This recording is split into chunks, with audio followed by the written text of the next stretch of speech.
How's it going, everyone, and welcome back to Rangers Rundown. The Rangers are now on a 4-game losing streak. 2 losses, an overtime loss, and a shootout loss, all in a row, which brings their total for the season to 3-3-2, still 6th in the Metropolitan Division. Again, they're not that far behind the teams that are ahead of them. It's still very early in the season. So if the Rangers are going to drop points, now is the time to do it rather than the end of March, where they may be pushing for a playoff spot. I don't think it's time to hit the panic button yet. It was the second night of a back-to-back. Halak was in net, Sorokin was in the other net, and the Rangers were away. Chytil and Kravtsov both out of the lineup. Hájek in the lineup. For some reason, he is still cracking this lineup. Am I surprised the Rangers lost? No. Am I annoyed the Rangers lost? Of course I am. I will always be annoyed when the Rangers lose. I don't think it's time to hit the panic button just yet, but we are closer now than we were 3 hours ago. I'll say that much. Like I said, Kravtsov out of the lineup tonight with an upper body injury. This kid just can't catch a break early on in the season. The lineup tonight: Kreider, Zibanejad, Kakko, Panarin, Trocheck, Lafreniere, VC, Gaudreau, Gauthier plays his first game of the season for the Rangers, and then Blais, Carpenter, Reeves on that fourth line. Lindgren, Fox, Miller, Trouba, Hájek, Schneider, and of course Halak in net. We're going to be having a couple of conversations now. Is Halak a good choice at backup? Because he is now 0-3 on the season with some pretty abysmal stats. That's one conversation this fan base is about to have. The other one being, does Gallant need to shake up these lines? Where do I fall in both of those conversations? It is hard for me to say that Halak is a great choice at backup when the only sample size, small as it may be, is this bad. Now, are there other factors that contributed to his stats? Did the Rangers play well in front of Halak in the 3 games that he started? We can have that argument. Did he let in a couple soft goals tonight? I would say so. Does Gallant need to shake up these lines? I don't think so. 2 players are out of the lineup, and the top 6 usually clicks, but for some reason they're in a slump. It happens. If the top 2 lines keep slumping like this, we can push this conversation off. I don't think we need to have it just yet, but that conversation is in the near future if things don't turn around. First minute of the game, 1 minute in, Halak makes a save, and then the lines come together. Islanders are one of the Rangers' biggest rivals, so of course they do not like each other. Lafreniere is in a 2-on-1 that's broken up early in the period. Gauthier comes streaking in, and of course he doesn't score because it is Gauthier. 4 minutes in, Islanders have a 2-on-1 that's broken up, and then at 5:34, Lindgren takes a high sticking penalty, but a good penalty kill for the Rangers. 8:32, Miller takes a tripping penalty. VZ has a chance right after that penalty kill ends. Just over 8 minutes left in the period, Carpenter receives a turnover in the slot for a chance.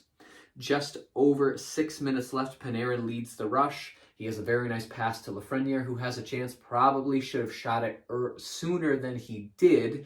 I think he would have had a slightly better chance if he just let it rip instead of holding on to it for a second. But the past is the past. Kakko streaks in for a beautiful chance. He pulls a Connor McDavid and just weaves through 4 different Islanders for a chance at the net.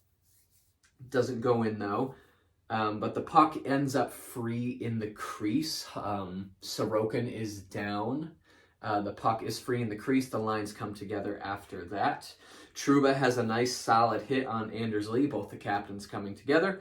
Halak letting up a lot of rebounds at this point, close to the end of the first period, not quite holding on to the shots. VC with a huge chance off of a rebound. He draws a penalty, so at 19:09, Lee takes a tripping penalty.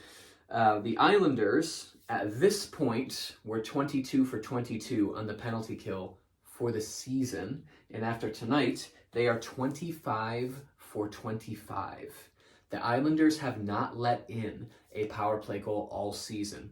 Say what you will about how they've been playing this year, penalty kill is not one of their problems at all. One of the best penalty kills in the league so far this season, undefeated.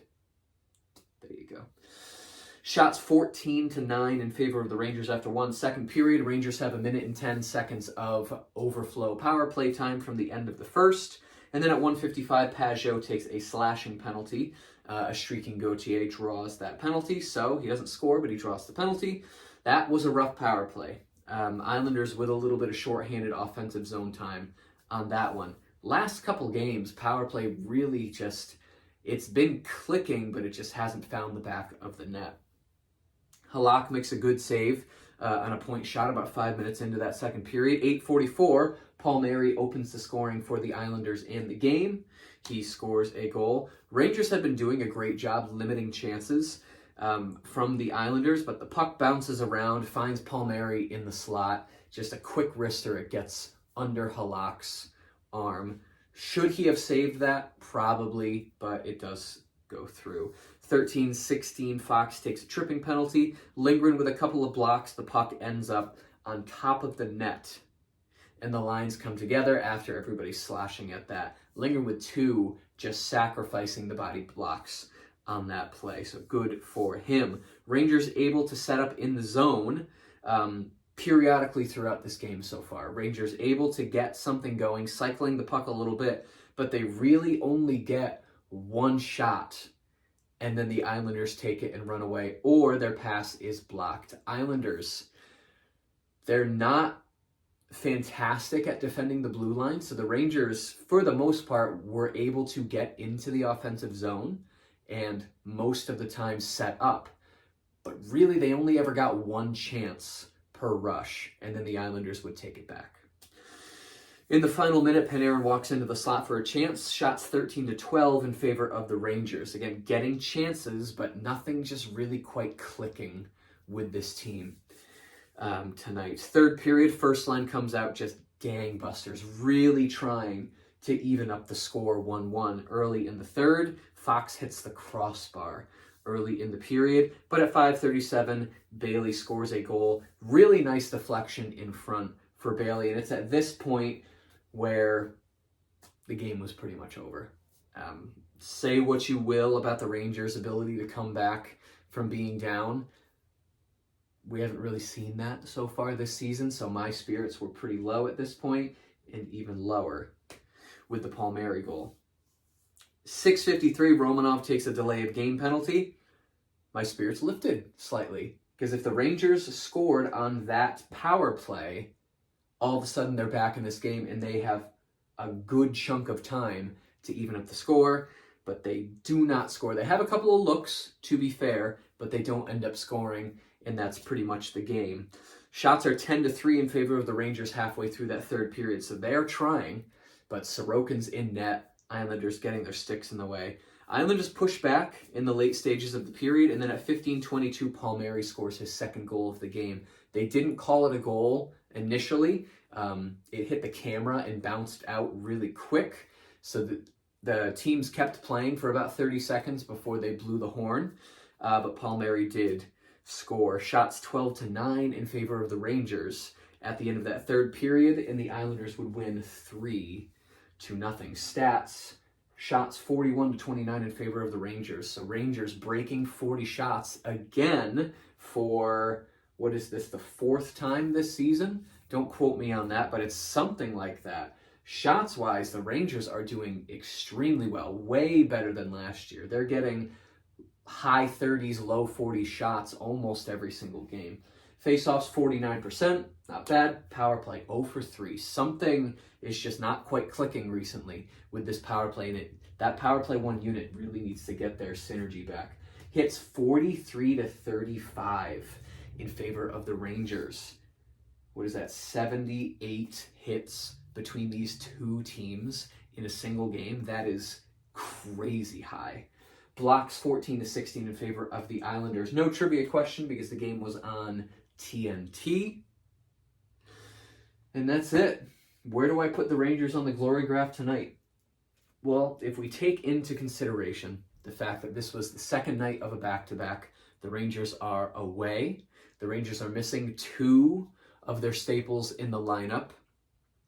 They're playing against Sorokin, who is historically fantastic against the Rangers. Halak is in net. If we take all of that into account, plus we say 41 shots on goal, some of them high danger.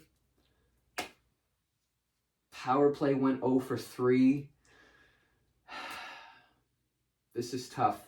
I do want to give the Rangers the benefit of the doubt, though, so I'm going to put them right here.